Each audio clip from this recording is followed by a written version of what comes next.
আমি এই দেশের আলেম ওলামাদের ইমামতি নিয়ে আমার অত টেনশন নাই। অনেকে দেখি খুব টেনশন যে আমাদের ইমামতি সব বলে নিয়ে যেতেছে গিয়ে কারা। আমাদের ইমামতি কারা নিবে? বাংলাদেশে কওমি মাদ্রাসার বাইরে আর কোথাও তো এলেম তো দূরের কথা, এই কোরআন শরীফ শুদ্ধ করে পড়ার চর্চাই তো নাই। ইমামতি নিয়ে যাক দেখি। ইমামতি কেউ নিতে আসবে না। এইভাবে অল্প বেতনে এত বড় সার্ভিস এই কওমি মাদ্রাসার হুজুররা ছাড়া আর কেউ দিবে না। এটা অযথা একটা অমূলক চিন্তা যে ইমামতি আমাদেরটা কেউ নেবে না। তারপরে আমাদের খানকাগুলা কেউ নেবে না। নিজেরটা খেয়ে নিজের পরে উম্মতের হেদায়েত, উম্মতের ইসলার চিন্তা করবে, এই কার টাকা পড়ছে এই যুগে আইসা? কেউ করবে না। আমাদের খানকাও নিবে না কেউ।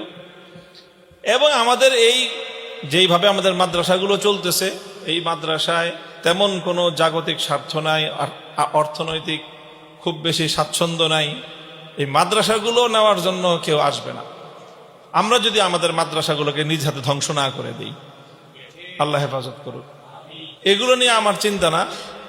আমার চিন্তাটা হলো সবসময় যে সমাজকে যদি ইসলামের দ্বারা প্রভাবিত করতে হয়, তাহলে ওলামায়ে কেরামকে নেতৃত্বের আসনে এবং নেতার মতো সম্মান যদি জনসাধারণ করতে পারে, সেটা হবে একটি মুসলিম জাতি হিসাবে আমাদের সত্যিকার উন্নতি।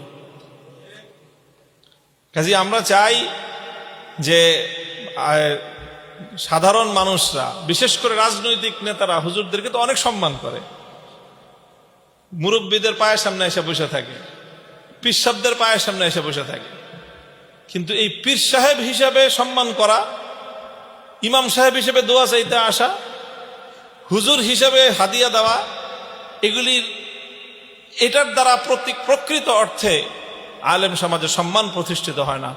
আলেম সমাজের প্রকৃত সমাজে প্রভাব সেই দিন তৈরি হবে যেই দিন রাজনৈতিক নেতারা ওলামায়ে কেরামকে নেতা মানবে। সেই দিন তো নেতৃত্বের আসনটা যেন আলেমদের আসে, সেই জায়গাটায় আমাদের কাজ করা দরকার। এবং সেই জায়গা থেকেই মূলত আমাদের এই উদ্যোগ যে আমাদের ওলামায়ে কেরাম রাষ্ট্র, রাজনীতি, সমাজ এবং বর্তমান আমাদের যেই সমাজ কিভাবে চলছে এর যাবতীয় সকল বিষয়গুলো সম্পর্কে যেন আগে অবগতি অর্জন করতে পারি। আমরা কোনো কিছুকে খারাপ মনে করে সেটাকে আমরা সম্পূর্ণ সেখান থেকে আমরা একেবারে আনটাচ থেকে যাই, অর্থাৎ সেদিকে ফিরেও তাকাই না এবং সেটা সম্পর্কে জানারও চেষ্টা করি না। আল ইলমু ইলমান, ছাত্ররা মনে রাখতে হবে, ইলম হলো দুই প্রকার। একটা হলো ইলমুন বিল খায়ের, আর একটা হলো ইলমুন বিশ শার। একটা হলো কল্যাণ সম্পর্কে জানা, আর একটা হলো অকল্যাণ সম্পর্কে জানা। ইলম দুই প্রকার, একটা হলো কল্যাণ সম্পর্কে জানা, আর একটা হলো অকল্যাণ সম্পর্কে জানা। তো বলবো যে অকল্যাণ সম্পর্কে আবার জানবো কেন? আরে অকল্যাণ, যেরকম আমরা তাকদীরের মাসআলায় পড়ি যে খালকে খারো, খালকে খায়ের আর খালকে শার, একটা মাসলা আছে না? যে খালকে খায়ের আল্লাহ, খালেকে খায়েরও আল্লাহ, খালেকে শারও কে? আল্লাহ। অর্থাৎ অকল্যাণও সৃষ্টি করছেন কে? কল্যাণ যেরকম আল্লাহ সৃষ্টি করেছেন, অকল্যাণও আল্লাহ সৃষ্টি করেছেন। কেউ যদি মনে করে যে অকল্যাণ আল্লাহর সৃষ্টি না, সে ইমানদার থাকবে? আমাদের মাযহাবে, আমাদের মতে সে তো ইমানের দায়রা থেকে খারেজ হয়ে যাবে, সে মুতাজিলি হয়ে যাবে, যাদের ব্যাপারে কুফুরের ফতোয়া। তো কল্যাণের সৃষ্টিকর্তা যেরকম আল্লাহ, অকল্যাণেরও সৃষ্টিকর্তা কে? আল্লাহ। এখন প্রশ্ন আসে, তো অকল্যাণ আল্লাহ সৃষ্টি করেন, এটা কিরকম হইল কথাটা? তো এই জন্য আমরা দ্বিতীয় মাসলা কি পড়ি যে খালকে খায়ের যেরকম খায়ের, খালকে শারও কি খায়ের। হ্যাঁ, সমস্যা কোথায়? কাসবে শারের মধ্যে সমস্যা। অর্থাৎ অকল্যাণ সৃষ্টির মধ্যে কোনো অকল্যাণ নাই, অকল্যাণ করার মধ্যে যাবতীয় অকল্যাণ। তো ঠিক তদ্রূপ ইলম বিল খায়ের যেরকম খায়রুন কুল্লুহু, আল ইলমু বিশ শাররি খায়রুন কুল্লুহু। খায়েরের ইলম, কল্যাণের ইলম অর্জন করা যেরকম কল্যাণ, অকল্যাণের ইলম অর্জন করা তার চেয়ে বেশি কল্যাণ। দলিল কি? রাসূল আকরাম সাল্লাল্লাহু আলাইহি ওয়াসাল্লামের জলিলুল কদর সাহাবী, যাকে সাহিবুস সিদরি রাসূলুল্লাহ সাল্লাল্লাহু আলাইহি ওয়াসাল্লাম বলা হতো, কি নাম? হযরত হুযায়ফা ইবনুল ইয়ামান রাদিয়াল্লাহু তাআলা, ওনার হাদিস আছে। উনি বলেন যে কানান নাসু ইয়াসআলুনা নবী সাল্লাল্লাহু আলাইহি ওয়াসাল্লাম আনিল খায়র ওয়া কুনতু আসআলুহু আনিশ শাররি।